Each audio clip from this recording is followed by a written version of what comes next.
And as we know, Sister Jayanti has been with Baba since the late 1960s. She was so fortunate to spend some time with Brahma Baba before he became Avyakt. And Sister Jayanti is known as the flying angel.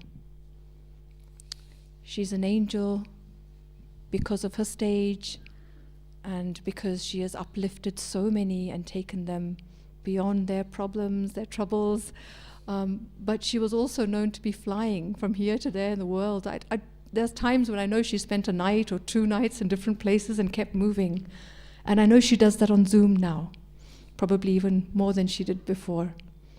So please welcome Sister Jayanti, and also a huge congratulations to Jayanti Ben for her new appointment in the role of administration of the Brahma Kumaris. So thank you, Jayanti Ben, for making this time for us. Om Shanti.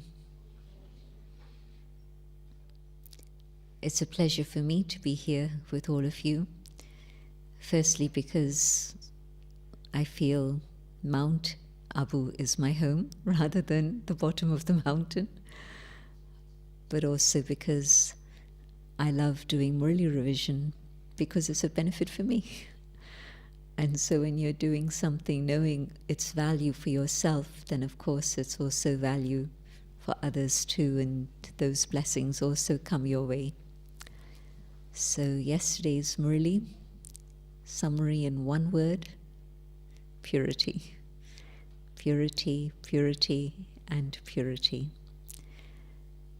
And Baba explaining the importance of purity. Purity is the foundation of Brahman life. Purity is the way to be able to experience God's love. Purity is the way to be able to have the experience of all attainments. And Baba always praises his children right at the beginning, that all of you have achieved what the great sages and saints, the Mahatmas, always say is impossible. And you're the ones who have shown that it is possible. And this is why you actually are the ones who are the great souls, not the sages and saints out there, but Baba's children. But also Baba explained very beautifully how it's easy for us to follow purity. And Baba mentioned a few things. Firstly,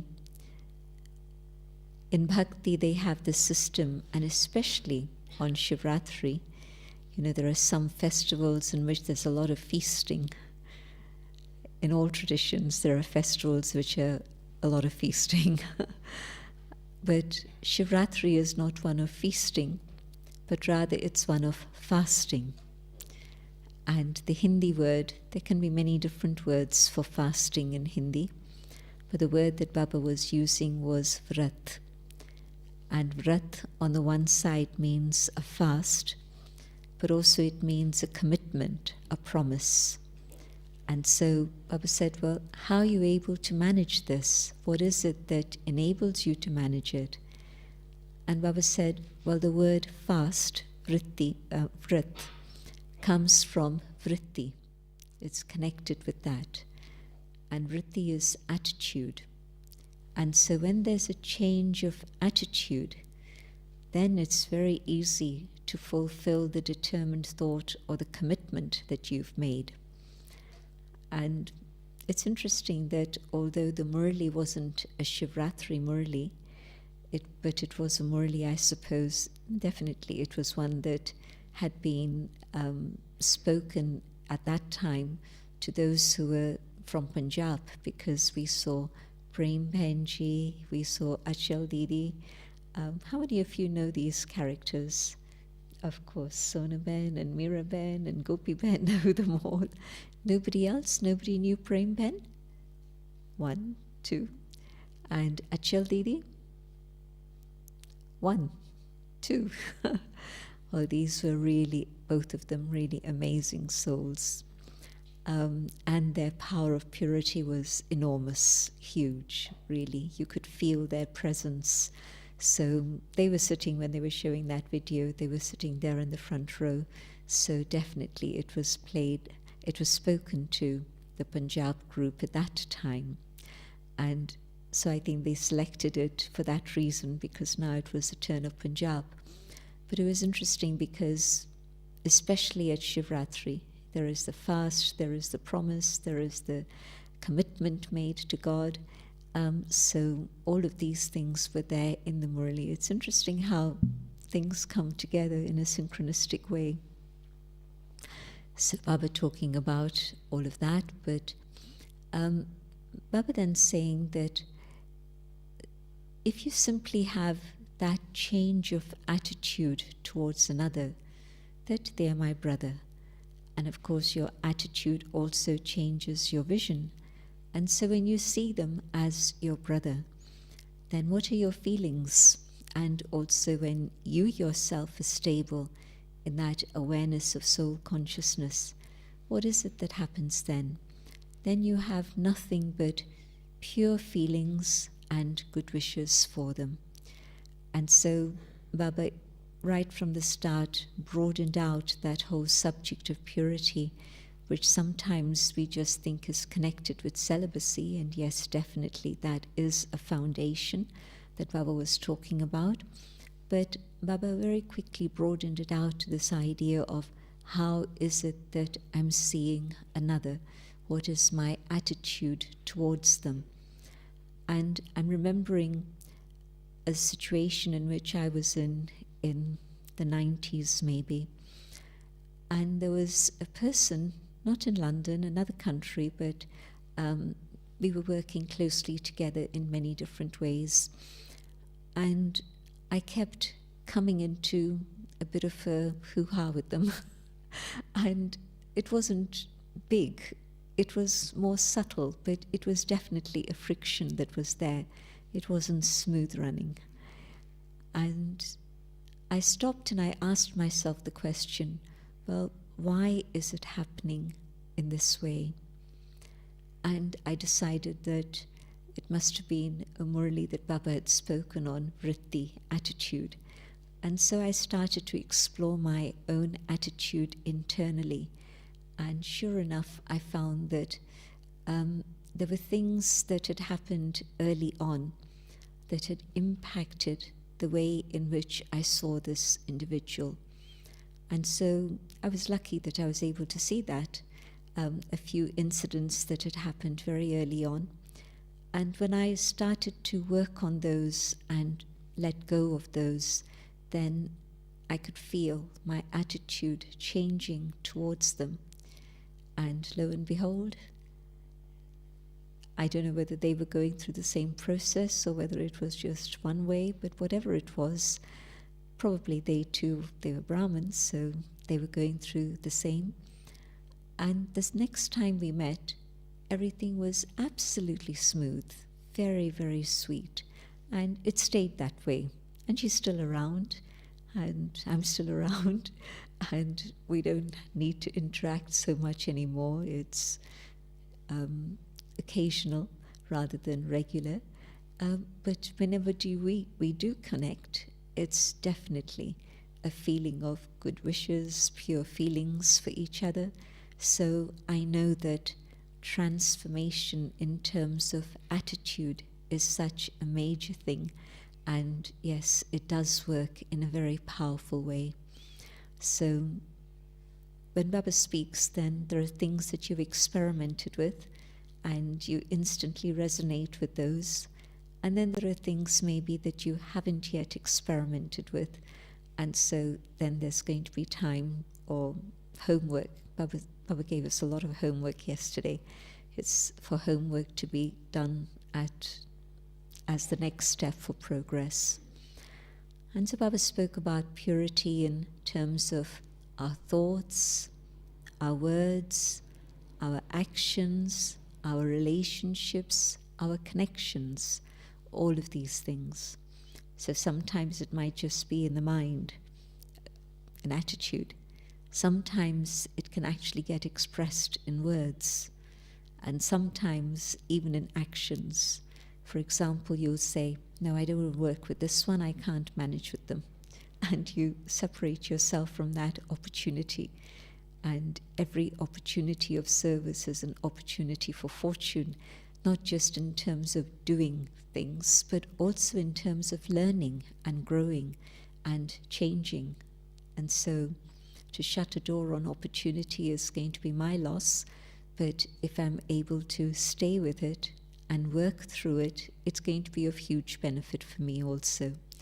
So Baba reminding us purity on all the different levels, and of course it then gets expressed in relationships and also connections. Baba was also then concerned about how there are things that we don't see in ourselves and we don't check and change. And so Baba's saying, Amrit Vela, Baba's going to go on a tour, and usually, of course, in those days, Baba would be with us till late. And sometimes Amrit Vela was not so accurate for everyone. So Baba mentioned Amrit Vela several times in this Murli. And so Amrit Vela, Baba's going to check and see what you're up to. Are you doing what you need to do, checking and changing? So Baba mentioned that a few times, but in this case, just see what is your percentage of purity and how far have you come within that. And then Baba was very sweet. Baba said, you talk so much about being world transformers, the ones who change the world.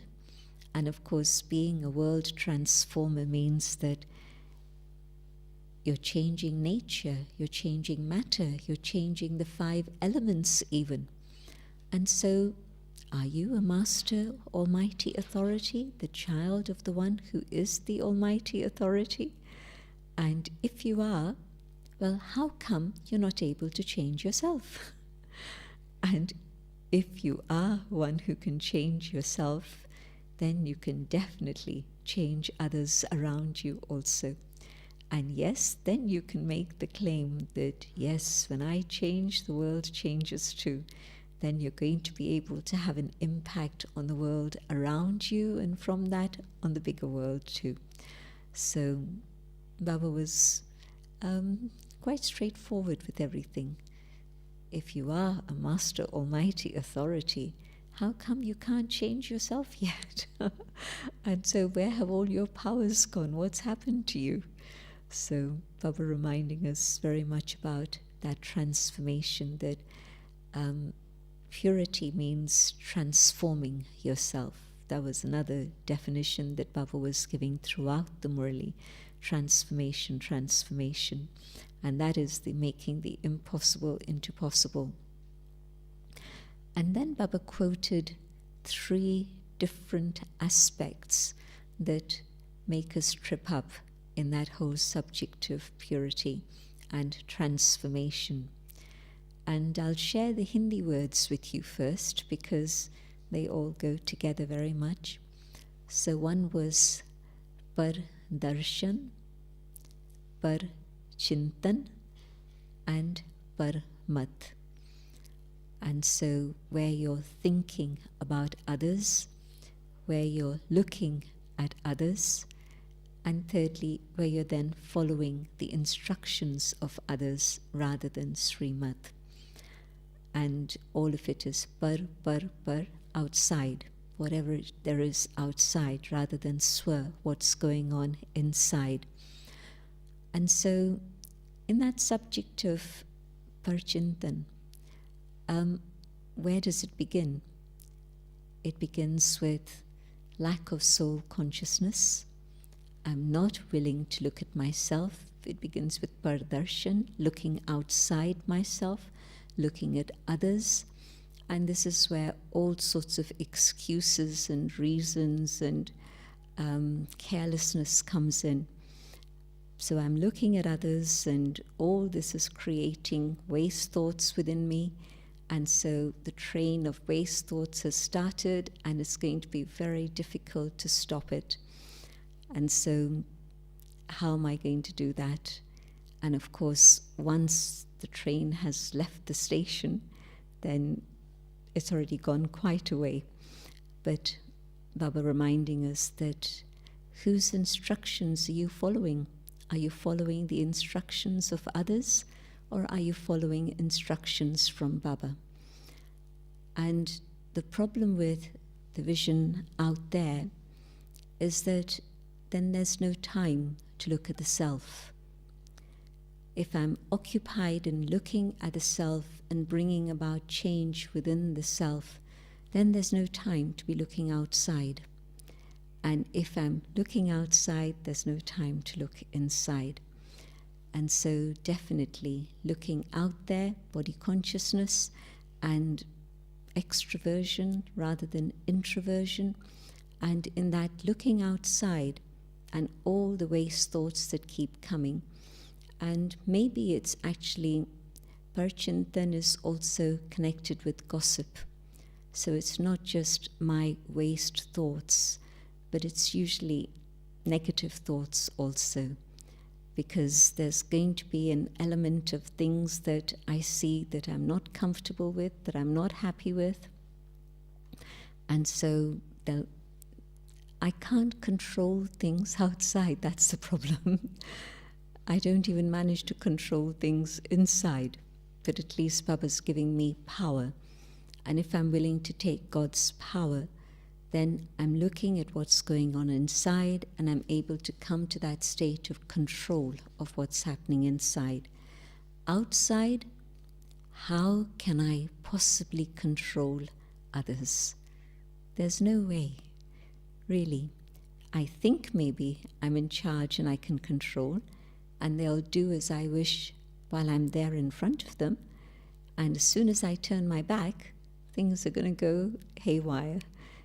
I can't control people. Have you ever tried changing anyone or controlling anyone?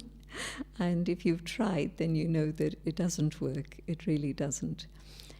And circumstances, how am I going to control what's going on outside?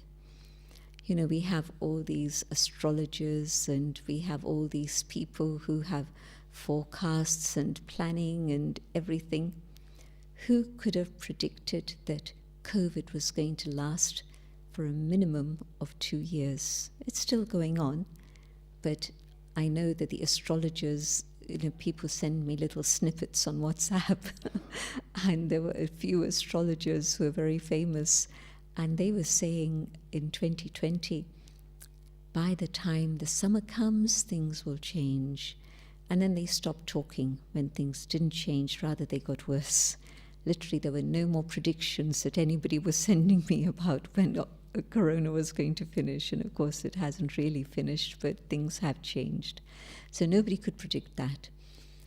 Nobody could have predicted that, okay, we are moving from an era of where it was very antagonistic Cold War to where it was warm relations and things seemed to be melting and everything seemed to be going fine.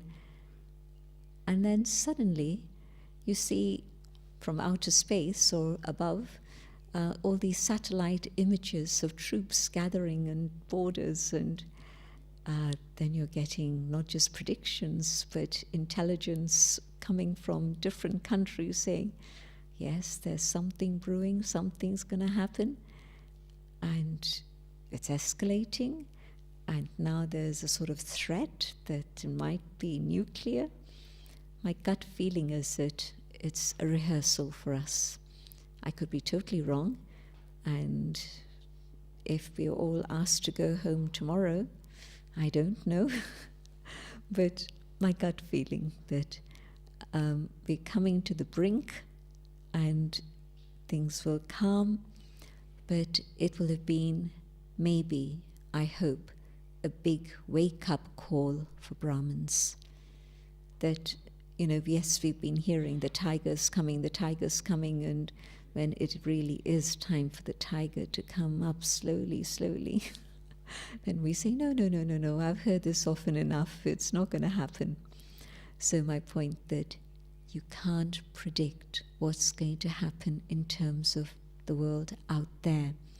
And so if this is a wake-up call for me, and it's telling me that now, if I've been wasting time looking outside, now I can't do that anymore. I can't be careless about it. Baba was very sweet about that also, in commenting that children keep saying, Baba, when the time comes, we'll be fine. When the time comes, we'll be okay. Then there'll be such disinterest in the world that really we'll just be doing tapasya. Well, will you? No guarantees of that. But rather, let me start making whatever effort I've been making until now. It's good. It's brought me to Madhuban. I'm here and I'm moving ahead. But maybe what I need to do is to turn up the speed a little bit further and make sure that I do complete that task that I had set for myself, that determined thought that, yes, I want to become completely pure. I want to settle all accounts and be ready to go home. Baba played with us a lot about that. Are you ready to go home? Well, Baba's wanting to take you home, and Baba doesn't want to leave any child behind. It's interesting how, slogans come up, and they come up much later, and Baba's already come up with that slogan way back. So I am thinking about this expression, no one should be left behind. I've been hearing it in some of these past Avyakt revision Murlis, and the world out there only started to use this slogan, no one should be left behind, only a couple of years ago. Baba was using this in the context of the children decades ago, the 90s, or maybe even earlier. But certainly in this, Baba used this expression a couple of times. Baba's expressing all his love for you, but also cautioning you and drawing your attention to all of this, because Baba does not want to leave any child behind. And so it's out of love that Baba's making us so clear in our understanding of what it is we need to do. But after quite some time, Baba, when it's 18th January Murlis, like we heard last week, Baba often refers to the advance party or to the relationship of Baba and Mama and so on. But this one again was saying that the advance party, the dadis, and also your senior brothers, they're all waiting for you to get ready so that we can all go home together. And they have made a promise, and a very sweet promise. And that sweet promise is, we're waiting for you. We won't go home without you. We will all go home together. I found that very, very lovely, very, very sweet. So, but Baba's saying, they're waiting. Brahma Baba's been waiting how long? Since 1969. Just imagine, if you're kept waiting for 10 minutes, 30 minutes, you'll be drumming your fingers and think, what are they doing? Why aren't they here? And yet, Brahma Baba, beyond time, beyond space, of course, in the subtle region, but definitely very, very patient and loving, the mother, the father, both together, and so Baba's waiting for us. And then Baba's saying that, again, Baba mentioned this a few times, that Baba takes a tour of all the centers and sees what the children are doing. But especially at Amrit Vela, Baba's checking, what are the children up to? But then Baba also said that at different times, Baba still wants to see what the children are doing. And Baba saw that at all the centers, there's one particular aspect that's missing. And Baba kept also saying to us, check, what is it that's causing the weakness in your foundation of purity? What is there in your mind? What is there in your words? What's there in your actions? And there was this lovely expression that Baba used, Bal Phal, the power of purity and the fruit of purity. And the power of purity brings with itself the fruits of super sensuous joy, a joy which is beyond the senses. And if you explore this a little, you can see that lack of purity means being totally pulled into the physical senses, and purity means going beyond the physical senses so that they don't pull you. And so that very expression, a joy which is beyond the senses, it's totally connected with purity. If in my Brahman life I say, I'm not happy, it's quite a statement to make. It's a very serious statement to consider. Why? And Baba tracked it back to the fact that there's lack of purity. And so where is it that there's this lack of purity? Is it in my mind? Is it in my words? Is it in my actions? Why is it that Brahman life should be one of super sensuous joy, should be my birthright to be able to experience happiness all the time, not just sometimes, but all the time? It's a lack of purity. So Baba's saying, well, what is the main reason? Baba earlier had spoken about the three things, the vision outside, but now Baba was talking about something internal, the inability to put a full stop. The deities are mindful. I know that people have sort of run away with this term. They've hijacked this term, mindfulness. But in fact, the people who truly are really, really mindful are the deities. They don't remember the past. And Baba's explained, if they remembered the past, they would feel sorrow. They know nothing about the future, but they're not worried about the future. And if they did know anything about the future, they'd be worried about it.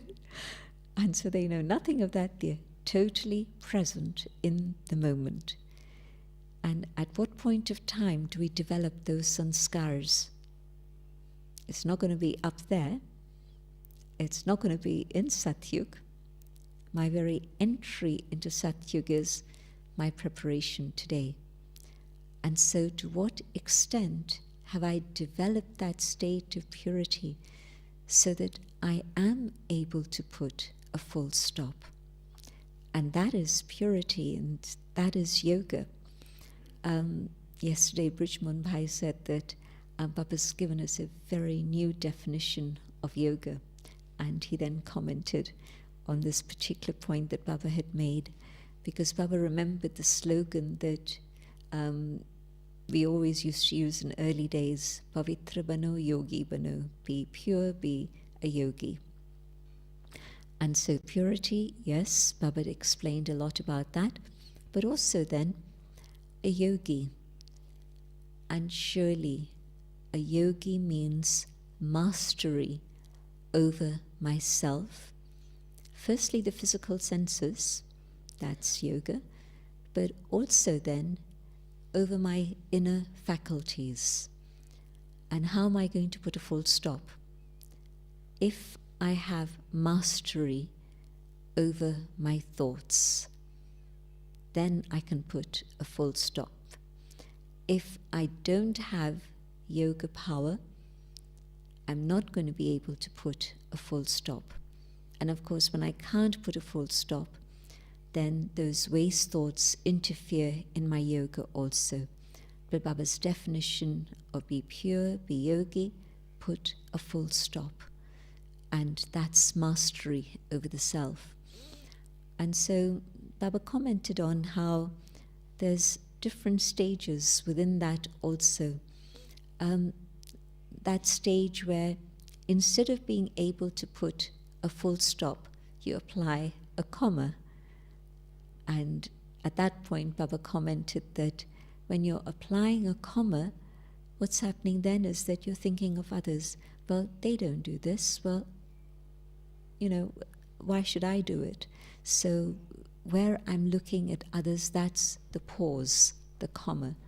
I'm not putting a full stop, something's happening and my thoughts are running, and I excuse myself instead of saying, okay, stop it. I say, well, so-and-so is also part of this. They're also doing it like this. So the comma. And then the question mark. And of course, Baba's often commented on question marks. Why, what, how, if, but, all of these things. And then the third one, the exclamation mark. I'm shocked. I'm surprised. Baba's mantra. Nothing new drama. Drama is fixed. Drama is predestined. Why should I be shocked? Why should I be surprised? No. That also indicates that I haven't learned to put a full stop as yet. And full stop, it's easy. In theory, it's the easiest of all. But of course, Baba's saying, practice it. Practice it for a week. And just see how you get on with it. And it'll then determine that final mantra that Baba has given us. Your final thoughts lead you to your destination.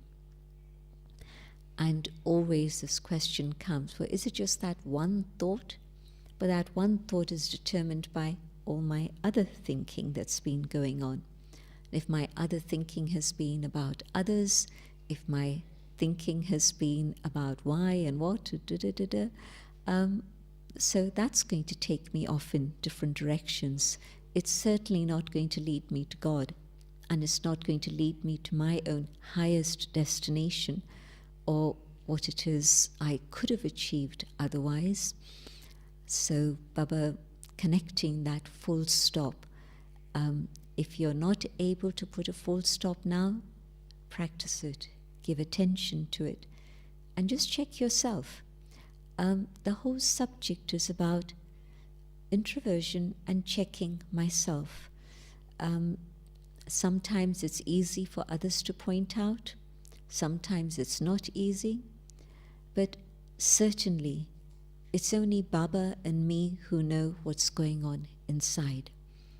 And so Baba's giving me all the information and all the tools and everything that I need to be able to make the changes within. And so definitely in this particular case, that lesson, my final thoughts are going to be determined by what's going on today. It's not just going to suddenly happen, but to what extent am I able to say stop and the brake is on. I say stop and the brake comes on a little while later. Meanwhile, lots of things have happened. In a car, an accident happens. And in my thoughts, a lot of waste has happened. Time, energy, a lot of things have gone by. And so very, very important to be practicing this again. And again, Baba was talking about Amrit Vela and Baba going on a tour to see what's going on and what the children are doing. And so that state of mastery. Am I the master first of my own intellect? And if my intellect is filled with gyan, then it won't allow waste thoughts to come. If my intellect has space for other things, then that's where other thoughts can creep in. And so my task, Baba was connecting these waste thoughts with the full stop, obviously, but my task is to make sure that I keep my intellect engaged either with Baba or with Baba's knowledge, all the treasures that Baba gives me every single day. And I really am sometimes surprised at how Baba has given attention to the fact that Sakar Baba should give us a Murli every single day. And then Avyakt Bapdada, how is it that we've got all this treasure store of all these Murlis that started in 69 and we are already now into the 1990 Murlis. And so we have the Sakar treasures, we have the Avyakt treasures, And if we want to go back and look at other things, there's so many classes from all the daddies, but also all the trance messages that we've had through the years.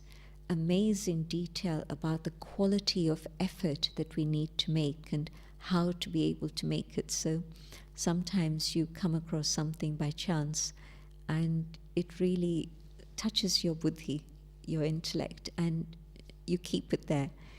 And then it disappears and something else comes. But Baba just makes sure that there's a constant flow of very, very powerful treasures so that our intellect is never, ever empty. And if the intellect is kept full and complete, then no space for waste thoughts to come in. And so let me first be, the soul is everything. But the soul is first of all checking its buddhi. What's there within my buddhi? What am I carrying? Is it the things of the past? Is it the things of worry and anxiety for the future? Or is it really the treasures that Baba's filling me with today? And so the more I pay attention to what the quality of my buddhi is and how clean it is without anything else coming in there, to that extent then I'm going to have the power to have a hold on my mind. So this is why then Baba says, every day churn. When Baba asked Dadi Janki the question in Amritsar in the early 50s, early morning, Dadi had gone to Baba, and Baba said to her, Janak, do you churn? And she didn't want to say no to Baba, and she couldn't say yes, so she was silent. But from that, Baba understood. And Baba said, you've been blessed with a big head, and so you've got a big container. And so fill that with treasures by churning every single day. And it became a blessing. Somebody asked me yesterday, I think, how Baba has said beautiful things, but how can I make them my blessing? Well, practice them. So Dadi didn't just hear it and then say, okay, I'll do it tomorrow. She started immediately, and she kept it up all the time, not just early morning, but through the day. Hans and I would laugh and we'd say that something's happened and she's going to talk about it in class. Why? Because whatever had happened, she was already churning and interpreting the spiritual connection of that. So we knew that she'd be talking about it in class, and sure enough she did. And so out of all of that churning come all the profound truths that she's left behind as the legacy, thousands and thousands of classes that are still available if you want to study them. So my point that there's a huge amount of material. Fill the buddhi with that. And then the mind being engaged in using those treasures first for the self, and then, yes, for the world out there, whether it's Brahmins or others, but the churning that goes on in the mind, the flow of energy that's happening, is clearing out whatever other things were there from before. Churn, and yesterday's forgotten. Churn, and tomorrow you're not worried or anxious about it. Churn, and you're gaining power for yourself, nourishment for yourself, and very beautiful material that others are going to appreciate also. So Baba pointing out the state in which you're the master of your mind, and you don't let the mind go here and there and everywhere. But the break is so powerful that it says stop to the mind, and the mind stops at that moment. So no more negative or waste thoughts at all. And of course, yes, it's connected with the process of being the master of my sanskars. I carry the whole story of my journey of 84 births. But what is the time now? What is it that I have to emerge now? Time to emerge my own deity sanskars. And so the more I emerge those, and not use the old sanskars. Daddy used to say that to us. When will you learn to stop using your old sanskars and your old nature? Some of you have been with Baba a long time, so you'll remember that these are the things that he used to talk to us, whether it was personal or in small groups or in classes, that she would use this expression, don't use your old sanskars. Use the deity sanskars and they'll emerge very powerfully and strongly. Another thing that Baba kept mentioning a few times in the Murli was, can you not hear the call of the time? Can you not hear the cries of those in distress? Can you not hear the bhagats who are calling out? And if you can hear them, then send them those pure good wishes of even a few drops of peace and happiness. And again, if I'm too busy with all sorts of other stuff, A, I can't hear the cries, but B, I don't have the capacity to be able to fulfill their cries. And Baba's not talking about running to the temple and giving a talk there. Baba's talking about being able to send them those thoughts in God's remembrance, that sakash that's going to help them wherever they are. Are we going to run to Ukraine now? I doubt it. But what we can do is, yes, link up with the souls there and remember them for a moment, send Baba's light, and then continue with your yoga. You don't remember them for half an hour while you're having yoga. You remember them just for a few moments. That's enough. You've brought them in front of Baba, and Baba's going to deal with it. But you have shared from your heart that peace, that love that they need at this time, the power that they need at this moment. Baba mentioned it a few times in the Murli. And then in the closure of the Murli, Baba was talking about the royalty of, Baba mentioned personality, reality, and royalty in the context of purity. And so, yes, now it's our Swadharma, it's the truth, it's the reality. Swadharma, our original state of being, the natural state of being of the soul, purity. We often talk about Swadharma Shanti, the original state of being is peace, but equally, our original state of being is that of purity. And so, let there be that reality, that natural state of purity now, but also then the reality that, yes, this is how it is today, and that will then be the reality there. But Baba spoke at length about the royalty and how when you're in Paramdham, the light that radiates from you souls, even in Paramdham, is a very royal quality of light, very different to everyone else. And so yes, just as the stars of the sky, different degrees and different percentages of light, but also in Paramdham, different degrees of that royalty, of that light. And then when you come down in Satyug, the royalty of your crown of light, that personality that is there visible with such dignity and royalty.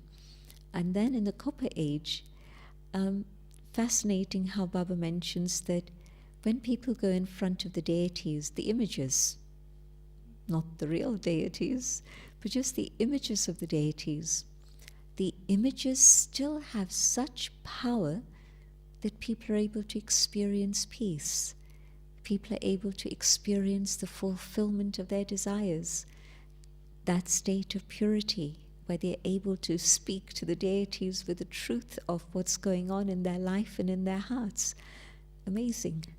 The quality of souls today and the role that they play through bhakti, of course looking at the cycle and how Baba explains it is fascinating. But I'm thinking about the dadis and how somebody would come in front of, whether it's Dadi Prakashmani, Didi Manmoini, or Dadi Gulzar, or Dadi Janki, or Dadi Chandramani, they would feel content. Whatever was in their heart had been fulfilled. I meet lots of people nowadays who share with me stories of the times that they met Dadi Janki or Dadi Prakashmani, and their questions were all answered without Dadi having to say anything. Just Dadi's drishti was enough. But also where sometimes they didn't say something, and Dadi was able to intuitively know what was going on, and she was able to fulfill their thought, and she would speak about it or she would address it, and it would get resolved. They would come with a particular desire, but they were too shy to express it, and Dadi would know, and that desire would be fulfilled. So we've seen how the Dadis have functioned in Sangam Yug, and so it's very easy to understand that somehow that power gets conveyed to even their Bhagat souls in the Copper Age. And so we're talking about the royalty with which the images of the deities are cared for in Bhakti. Yes, you have statues of politicians and warriors and even sadhus and saints and whatever, but the reverence, the sanctity with which they look after the images of the deities is quite something else.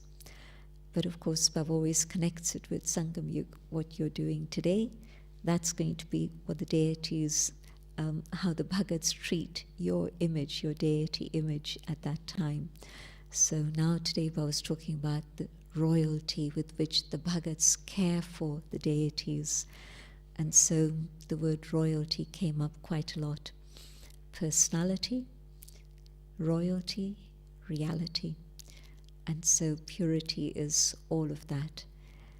And so if ever anybody had any question, why purity?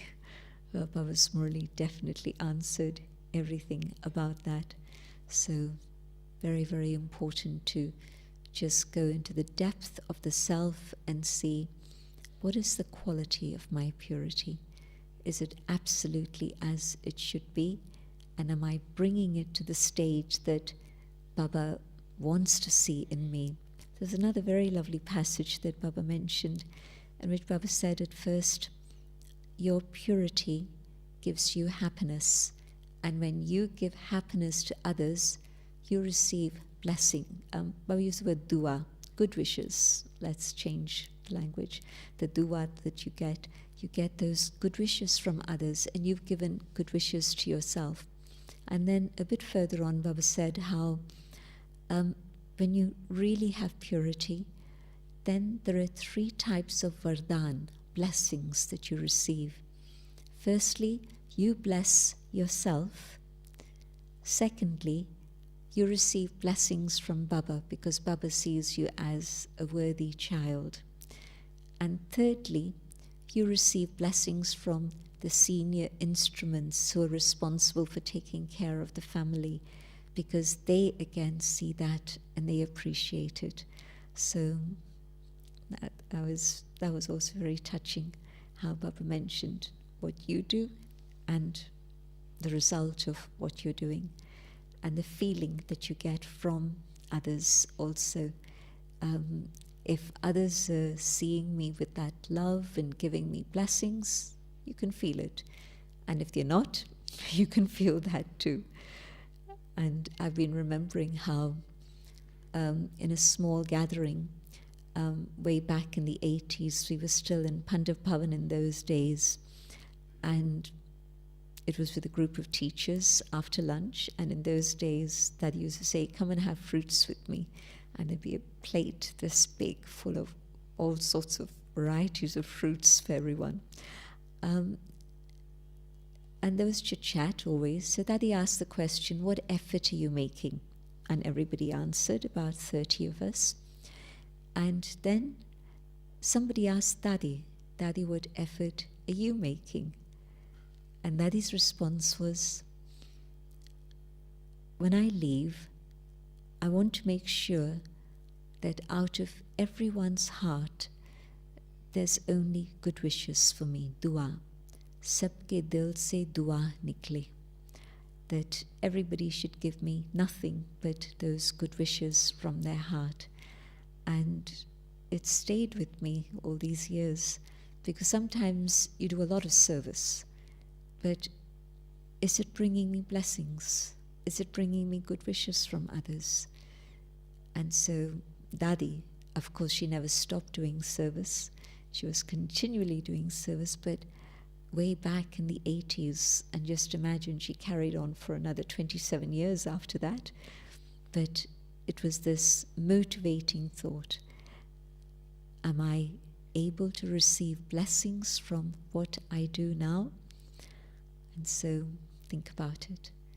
Whatever it is that's happening, but at least it should be such that there are blessings from everyone's heart that come my way. So powerful Murli, but also lots of homework. And Baba kept saying, this is homework for you. This is what you have to keep checking. And the checking is not enough. The checking is first step, but then the change. So transformation leads to purity. Om Shanti. I'm not going to stay with you to enjoy the yoga.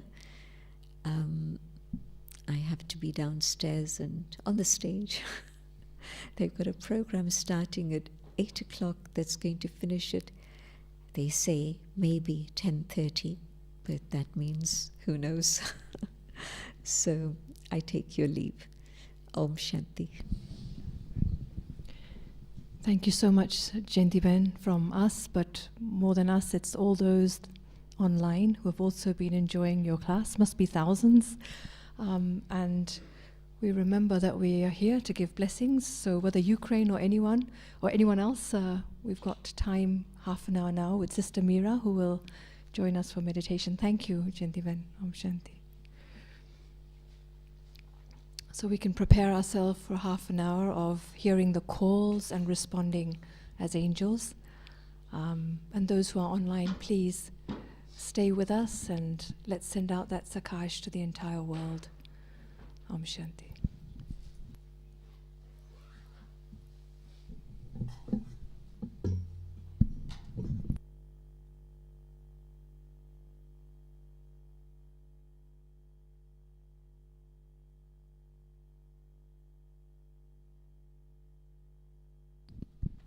And Sister Meera will be handing out Toli after class. So before you go for dinner, you can take a special Toli.